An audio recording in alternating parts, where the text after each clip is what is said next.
In today's recap of Undercover Boss, the chairman and CEO of Diamond Resorts International, headquartered in Las Vegas, Nevada, Diamond Resorts International is one of the largest timeshare companies in the world, with more than 200 resorts and 24 guest beds in 28 countries. Steven saw the potential in the company, so he bought the struggling company and rebranded it to Diamond Resorts. He then grew the company from there, and now the company has become one of the biggest in the world. He's gonna go undercover as Jack Fisher, and his employees will be told that he's on a reality show contest, competing to win a prize to start his own business.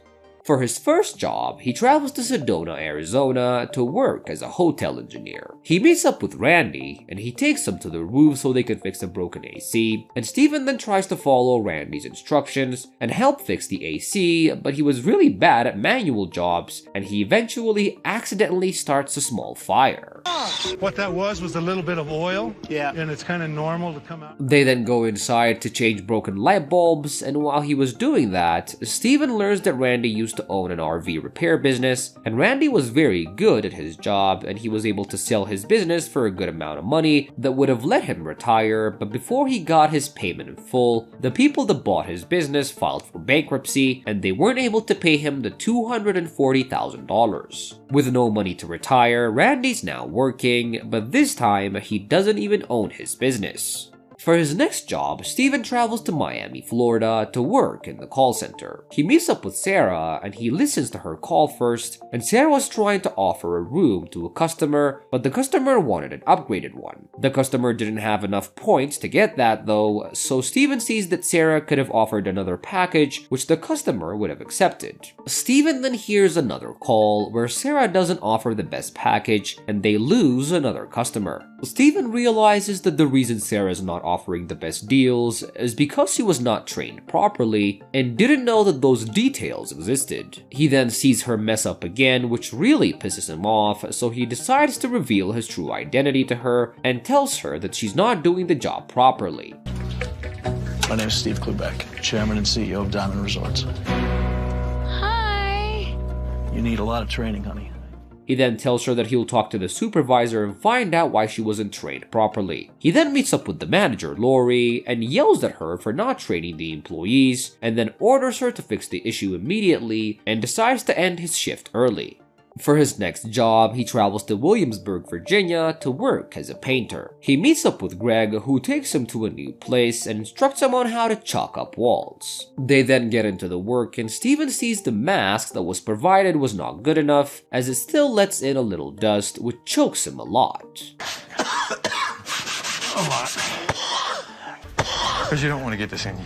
And after finishing the job, Greg takes him to another home and they paint it together. For his last job, he travels to Scottsdale, Arizona to work as a receptionist. He meets up with Amanda and she teaches him how to greet customers and how to use the computer system and book rooms for customers. They then start working and Steven applies what he learned and they check in customers. While working together, Amanda tells him that when rooms are overbooked, she's told to lie to customers and tell them that the reason they can't get a room is because of maintenance issues, and the customers are then sent to another place, which doesn't make them happy.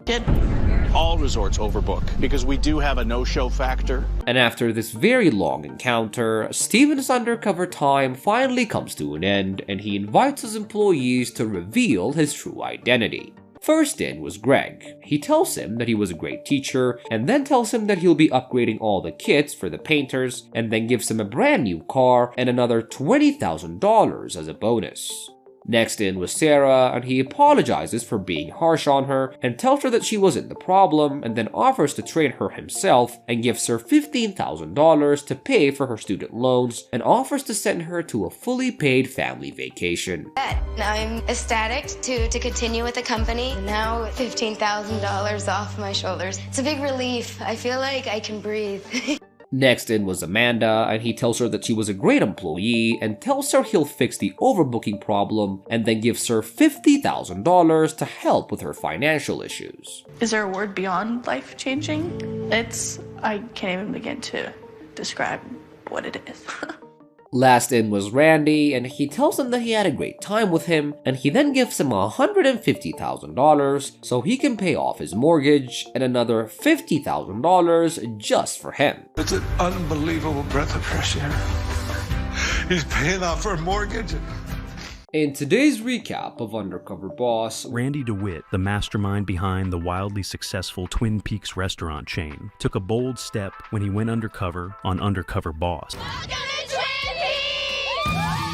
Twin Peaks was built on a unique concept that combined a sports bar atmosphere with a mountain lodge theme, serving cold beer and comfort food, and featuring waitstaff in revealing outfits. A style that followed the restaurant trend, the brand immediately attracted attention, and by 2012, it was experiencing over 50% year-over-year growth. The creation of Twin Peaks was a significant turning point in Randy DeWitt's career. Built on the principles of offering an exceptional customer experience, Twin Peaks carved out a niche in the highly competitive casual dining sector. Its signature mix of hearty food, cold beer, and a visually engaging environment resonated with male patrons, helping it grow rapidly across the United States. Twin Peaks was distinguished from other sports bars by its focus on delivering an authentic man cave experience, complete with rustic decor, large-screen TVs for sports viewing, and a bold menu featuring burgers, wings, and beer. By emphasizing the unique Twin Peaks atmosphere and customer engagement, the brand quickly built a loyal customer base. DeWitt was also highly involved in the branding and expansion process, ensuring that new locations maintained the same high standards as the original. This approach proved successful, as Twin Peaks quickly expanded into a nationwide chain, generating substantial profits and becoming a staple in the casual dining industry. One of FB Society's most successful brands, Velvet Taco, is a polished casual restaurant known for its creative taco offerings and bold flavors. It has grown rapidly under DeWitt's guidance,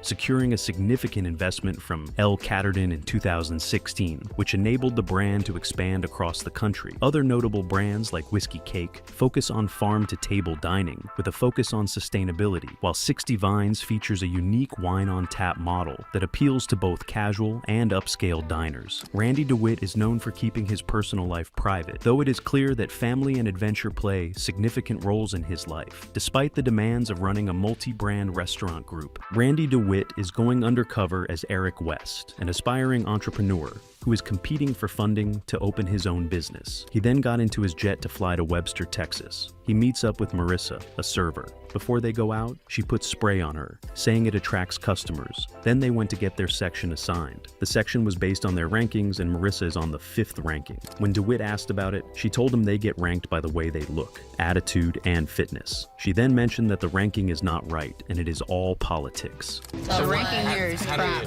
How do you... Top 5. It's crap? Yeah. DeWitt created this performance-based ranking to empower the girls. But the metrics are far different than what Marissa listed. Marissa then told him some servers flirt with managers to get good sections. DeWitt and Marissa then started working. DeWitt struggled with the job because he kept having an awkward conversation with customers. Marissa was friendly and outgoing, but DeWitt quickly realized that her sense of humor might not always align with the company's wholesome image. Throughout the shift, Marissa frequently used profanity, both with co-workers and customers. Because I have flames coming out of my... Okay, she has a potty mouth. While many guests didn't seem to mind, DeWitt was concerned that such behavior could tarnish Twin Peaks' reputation. He noted that although the company encouraged servers to be fun and energetic, there had to be boundaries to maintain professionalism. In the back, Marissa again complained about the ranking, saying there are girls that don't deserve higher rankings. She then told him the servers here face problems from customers who want to sleep with them. Hearing this, DeWitt realized customers passed the line more than he thought. I've always known that a customer might cross the line, but it might be happening more than I even realized. And at night, he decided he needed to find out how the servers handle that kind of situation. He then comes up with an idea. He will engineer a scenario where a customer will act inappropriately, and he will get to witness that right in front of him. To do this, he decided to ask for help from Kobe Brooks, a former owner and CEO of Hooter, and now a Twin Peaks merchandiser. Brooks has been an undercover boss before, while he was the CEO of Hooter. He explained the situation and told him he needed someone who was willing to go undercover as an inappropriate customer, and Kobe agreed. DeWitt then mentioned he needed to shave his head, and they did their best to change the appearance of Kobe. Next, DeWitt went to Frisco, Texas to work as a bartender. He met the bartender, Chloe, and introduced himself. Chloe is from California, and she's going to college to learn accounting. She then explained how things were supposed to go and started working. At this point, Kobe Brooks disguised as Robert got in. He then ordered a meal, and when Chloe brought in his order, he asked to change it for him because he was allergic to eggs. Chloe did as he said, but when she brought in his other order, he told her he was not into blondes and wanted someone who was not blonde to serve him. Chloe still didn't take offense to this, and she decided to let another brunette waitress serve him. Kobe kept making inappropriate comments about Chloe, and then she told DeWitt that if the guy made inappropriate comments about her one more time, she would notify the managers. As expected, Kobe made another comment. This angered other customers. What now? Saw you shaking that drink, it's the best thing blondes can do. And Chloe reported it to the manager. After a little back and forth, Chloe asked him to leave, and he did. This made DeWitt happy because the training that the servers were given was working. Later, DeWitt went to Round Rock, Texas to work as a barback. The barback, Cale. Cale explained how things were supposed to be done and left the work for him. DeWitt started working, and the moment he started washing the mugs, he broke 2 of them. Cale was serious with work and gave DeWitt task on task. One time, he broke a mug, and none of the girls attempted to help. When DeWitt asked if they were going to help, the girls just laughed and showed no interest in doing so. He then asked Cale about it, and he simply told him the girls are always standing there talking because that's basically what they do. They stand there and attract customers. DeWitt thought that they were taking the respect they were given for granted and doubted the system that he had built and was working on till now. DeWitt asked where Cale goes to school, and Cale revealed that he was pursuing a dream and was studying animation and graphic design on the side, and hoped to one day create his own animated series. DeWitt was inspired by Cale's passion and hard work, and appreciated how he balanced his studies with his demanding job in the kitchen. DeWitt relates to Cale a lot, because that's what he was doing at that age. DeWitt decided to help Cale achieve his dreams in some way. Lastly, DeWitt went to Odessa, Texas to work as a prep cook. There he met the prep cook, Brenda. She was enthusiastic and welcomed him warmly. She then told him what they were supposed to do and gave him a task that he was supposed to do. He started chopping vegetables. He noticed the place was crowded and asked if it was always crowded. Brenda told him they could use a little bit of space here. While he was working, DeWitt struggled to do most of the jobs and realized how hard it was here. Brenda encouraged him with each work. DeWitt then asked what was happening in her life, and Brenda started telling him how her life was. Her husband, who she was married to for 21 years, is sick with congestive heart failure, Alzheimer's, and Parkinson's disease, and she has to take care of him. He also had cancer recently. He has been through 15 surgeries in the past. She pays for his medications and gets a little help from the state. Who pays for all the medicine? I pay out of pocket for the biggest part of it, and I get help from the state. This made DeWitt sad, but made him appreciate her. Even though she is struggling a lot in her private life, she is cheerful and energetic in her work. At the end of his undercover journey, it was time that Randy DeWitt revealed his true identity to the employees he had worked with. Each employee was called, thinking they were going to decide whether or not Eric deserved money to start his own business. They all were invited to a corporate Twin Peaks location in Dallas, Texas, where DeWitt sat down with them individually to discuss his observations. When he first revealed that he was Randy DeWitt, the founder of Twin Peaks, everyone was shocked and amused. The first person he sat with was Marisa. He thanked her for her hard work and patience while training him as a bartender. However, DeWitt brought up his concerns about how often she had to deal with inappropriate behavior from customers. While he appreciated her energy and enthusiasm, he expressed concern over her use of profanity and inappropriate jokes. He encouraged her to tone down the language while on the job to maintain a professional environment.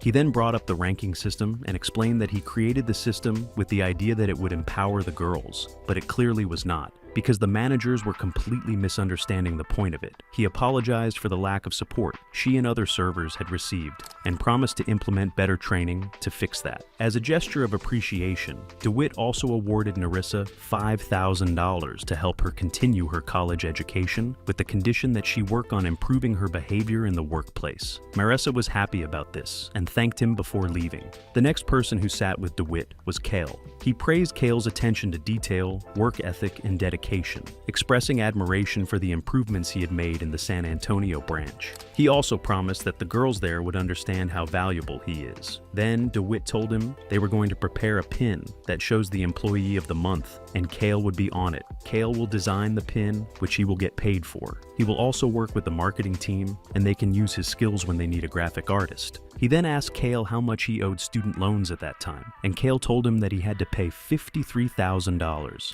DeWitt then surprised Cale by covering his $53,000 in student loans so he could pursue his dream of becoming an animator. Cale was visibly emotional, expressing his gratitude to DeWitt for the unexpected generosity. DeWitt then sat with Chloe. He told her she embodies what the Twin Peaks stands for. He then remembered that there was a calendar shoot in Colorado that she wanted to be on, and he told her that she would be on the cover. She is going to get paid for this too. He then offered a paid internship position in the finance department. And you're going to be the first intern. Oh my goodness.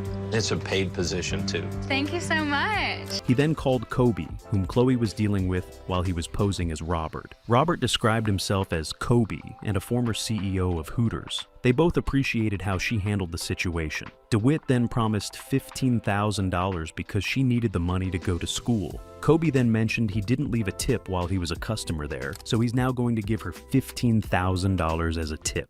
Chloe thanked both of them. The last person who came into the room was Brenda. DeWitt told her that she was going to be an Employee of the Month, and her next salary would include a raise. He then mentioned there would be a program in the heart of the house for future management candidates, and Brenda would get into the development program so that she could be a manager. DeWitt then offered a fully paid vacation for her and her husband. Then he promised $25,000 for her husband's medication. DeWitt then told her he would give her up to $100,000 to fix her house.